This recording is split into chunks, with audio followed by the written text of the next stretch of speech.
Now will discuss about power of lens. Power of lens का मतलब क्या है? It is a measure of deviation produced by a lens. Means जब एक lens से light pass करती है तो वो लेंस उसके पाथ को किस एक्सटेंट तक चेंज करता है, यानी कि उसकी जो डायरेक्शन है लाइट रेज की उसको कितना एक्सटेंड करता है, that will be known as its power.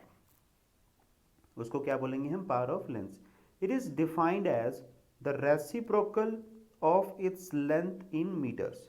अगर आपको देखो लेंस की न्यूमेरिकल्स में क्वेश्चंस में आपको जो फोकल लेंथ है एफ, वो आपको सेंटीमीटर्स में दी होगी, आपको उसे मीटर में कन्वर्ट करना है और फिर उसका रेसिप्रोकल लेना है। देख लीजिए ये यहाँ पे फोकल लेंथ है, ये फोकल और लेंथ इन मीटर, मीटर में लेनी है, तब आपके पास क्या आएगा?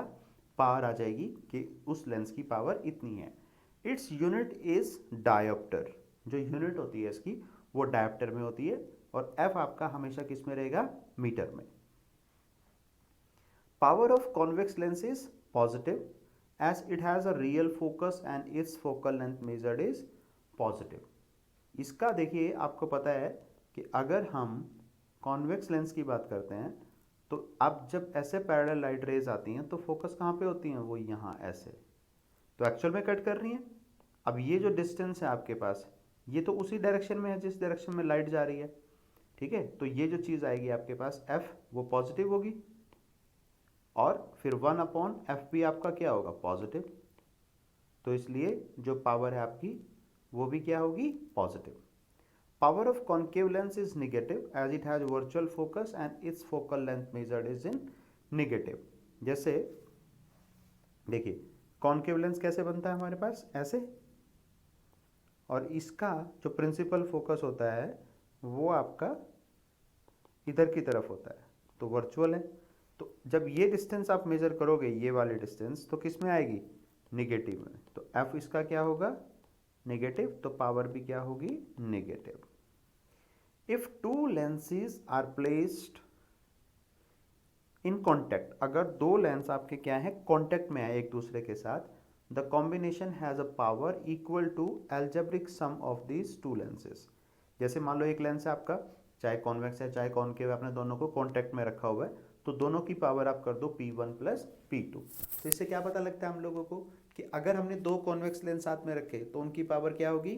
बढ़ जाएगी। अगर दो कॉन्केव रखे साथ में तो उनकी पावर भी बढ़ जाएगी लेकिन वो माइनस में आएगी। बट अगर एक कॉन्वेक्स और एक कॉन्केव रखा है तो फिर उनकी ओवरऑल पावर क्या हो जाएगी? कम। If two thin lenses are placed at a D distance, अगर आपके पास दो क्या हैं? लेंस हैं और उनके बीच में डी डिस्टेंस है, एक दूसरे के साथ कांटेक्ट में नहीं है अब, और डिस्टेंस है डी, तो उनके जो कॉम्बिनेशन की पावर होगी उसका फॉर्मूला है हमारे पास P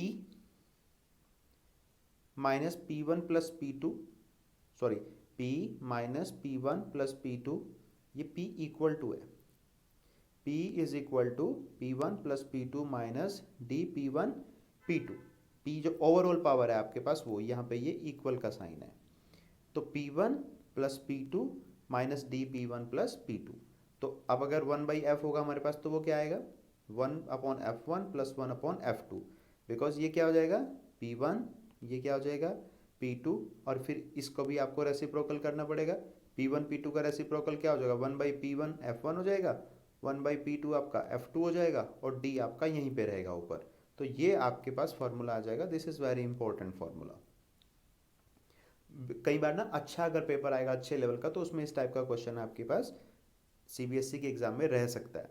F1 and F2 are the focal length of the lenses, जो आपने एक दूसरे से दूर रखे हुए हैं उन लेंसेज की, and F is focal length F of the combination of lenses, जो कॉम्बिनेशन बनाया लेंस का डी डिस्टेंस पे ही उसकी फोकल लेंथ, और उसकी जो पावर है वो क्या है?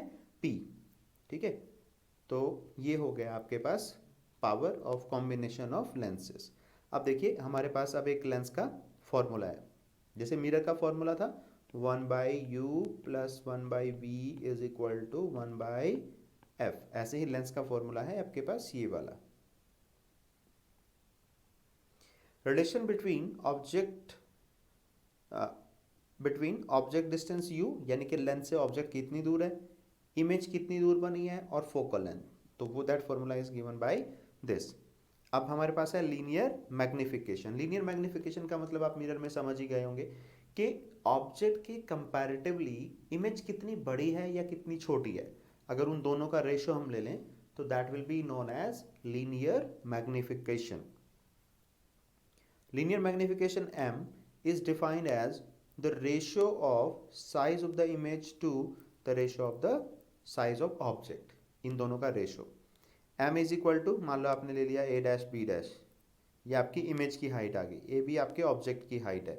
ये H2 ले सकते हो या फिर जनरली इसको H लेते हैं हम, HI।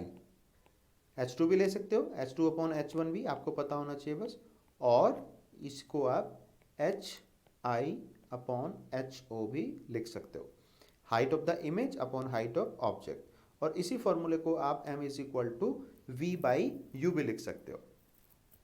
अब देखो M आपका क्या होगा, पॉजिटिव होगा अगर इमेज कैसी है, वर्चुअल एंड इरेक्ट। ऐसा क्यों?